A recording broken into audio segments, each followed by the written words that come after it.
Chapter 11. Joel lay waiting. He stared into the darkness until his eyes ached, straining to see, to hear, though he didn't know what he was waiting for. When he heard a sound at last, the soft swish of automobile tires on a pavement, the hollow thud of doors closing, muted voices, he stood and moved quickly to the window. A car had stopped in front of the Zabrinskis' house, and two men were walking up to the front door. Joel gasped. Police. The men were police officers. The teenage boy must have reported him after all.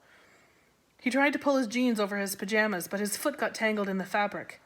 He kicked the jeans out of his way and hurtled down the stairs. He had to explain. If the police found out from Mr. and Mrs. Zabrinsky about the lie that he had told...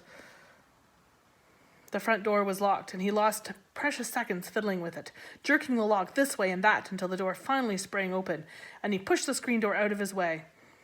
But at the edge of the porch he stopped, caught his balance on the top step. Across the street, Mr. Zabrinsky stood silhouetted against the doorway, talking to the officers. Behind him, Tony's mother moved through the lighted hall towards the front door and the cluster of men. Joel's stomach twisted. He was too late. He turned to go back inside, but the door opened and his father stepped onto the porch, buttoning a short-sleeved shirt. Joel looked to see if his mother was coming too, but she wasn't. She must have already gone to sleep. "Come on, son," his father said. "Let's see if there's anything that we can do." "No!" Joel wanted to whisper, to shout. "I'm not going over there!" Not a single sound came out of his mouth, though, and when his father put his hand on his shoulder, he seemed to lose all capacity to resist. He turned and walked with his father towards the Zabrinsky house. "Here's the boy who was with Tony," Mr. Zabrinsky was saying at Joel, and his father joined the officers on the porch.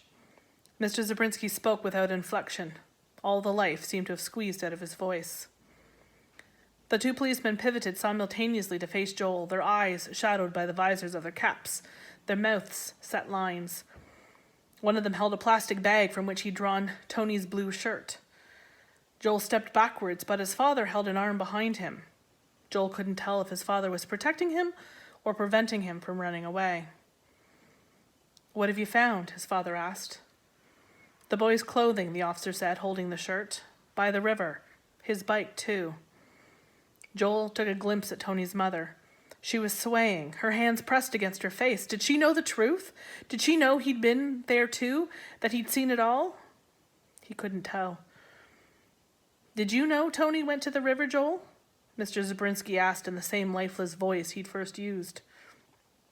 "No," said Joel. "I didn't know anything. I got tired, like I told you. They were all looking at him. The police officers, Tony's parents, his father, staring. Again, Joel started to back away, and again his father's arm prevented him from doing so. The slight pressure of the arm along his back made him want to strike out, to break away and run. If he could get away, he could hide someplace where those terrible eyes couldn't follow. Why had he come back from Starved Rock? He couldn't seem to remember. "Okay," he said. "Okay. Tony said he was going to go swimming. I tried to stop him. I told him the river was dangerous." "And did you see him go into the water?" one of the officers asked, stepping closer to Joel. The other one, too, moved in closer, asking, "Were you there?" "No!" Joel cried. "No!" "Nobody's blaming you, son," the first officer said. "But the more you can tell your friend's parents," he indicated the Zabrinskys with his hand, as though directing Joel's attention to a picture or a statue in the doorway, "the easier it'll be. It's the not knowing that's the worst."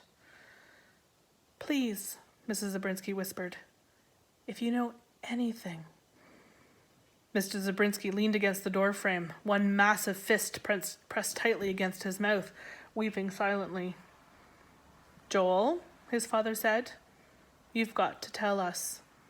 And then he turned to the others and added, laying his arms heavily across Joel's shoulder, "Joel is an honorable boy. He'll tell you what he knows." "Honorable?" Joel staggered beneath the weight of his father's arm, then pulled away, teetering on the edge of the porch. The 5 faces bent towards him, were like 5 pale moons, but it was his father's face that was the largest. He took a deep breath. Tony and I wanted to climb the bluff at Starved Rock, and I was scared to do it. So when he changed his mind, when he decided to go swimming instead, I thought, he was shaking all over as he spoke. I looked for him when he went under. I tried to find him, but I couldn't. He just disappeared. Oh, Joel. The arm that had been holding him didn't reach out to touch him again.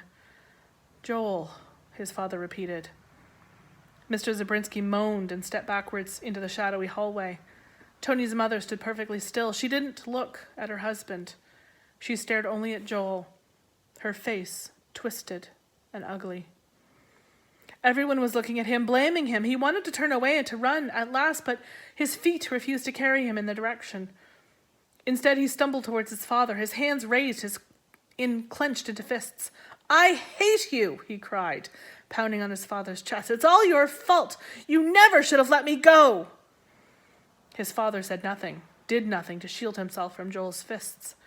He simply stood there, absorbing the force of the blows, until Joel could bear it no longer. He turned and leapt off the porch and bolted across the street. But even as he slammed through the door and ran up the stairs to his room, he knew it wasn't his father he hated. It wasn't his father at all. He was the one. Tony had died because of him.